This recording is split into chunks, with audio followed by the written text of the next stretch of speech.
আজকে রান্না করবো হচ্ছে এঁচুড়। কিছুটা ভাপ দিয়ে নিই, পুরো মাংসের মতন কষাবো। পেঁয়াজ, রসুন, পেঁয়াজ, টমেটো, রসুন, এগুলো এটার মধ্যে ঘষে দিয়ে দেবো। জিরে গুঁড়ো, ধনে গুঁড়ো তো আছেই, যেটা মাংস কষায় আর কি। আর দেবো হচ্ছে পোস্ত বাটা, টক দই সব দিয়ে কষিয়ে নিয়ে পরে এঁচড় দিয়ে আরও কষাবো। পোস্তটা বেটে নিই, তারপর পেঁয়াজ দিয়ে ঘষবো।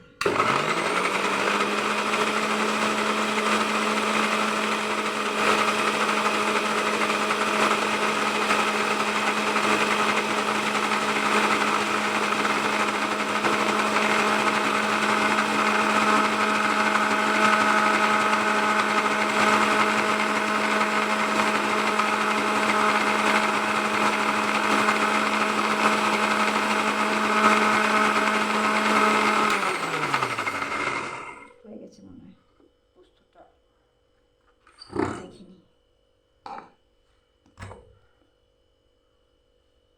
পোস্ত হয়ে গেছে। আমি পেঁয়াজ রসুনটা ঘষে নিই, পেঁয়াজটা ঘষবো, ঘষুনে দিয়ে পেঁয়াজ রসুন ঘষছি।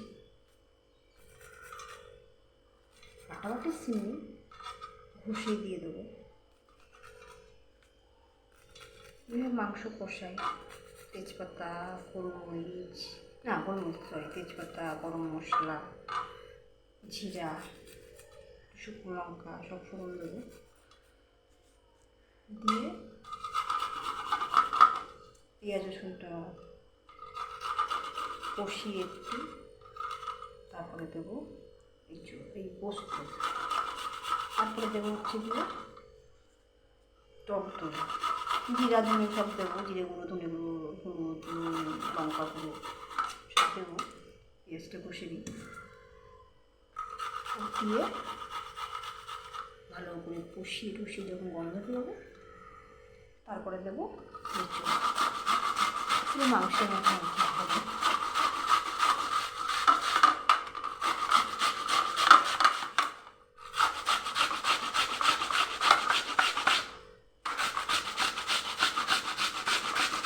একটু জোর লাগে করতে।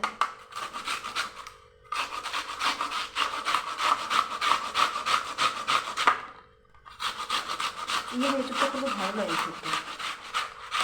আমরা তো এঁচড়টা সেদ্ধ করে নিয়ে খাই, সেদ্ধ না করে একবারে কষিয়ে একবারে বসাবো।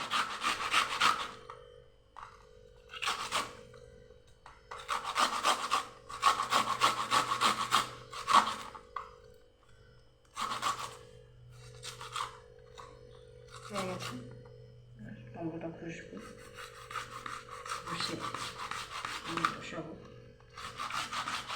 সময় হয়ে যাচ্ছে, রান্নাটা বসিয়ে দেওয়া হয়ে যাচ্ছে।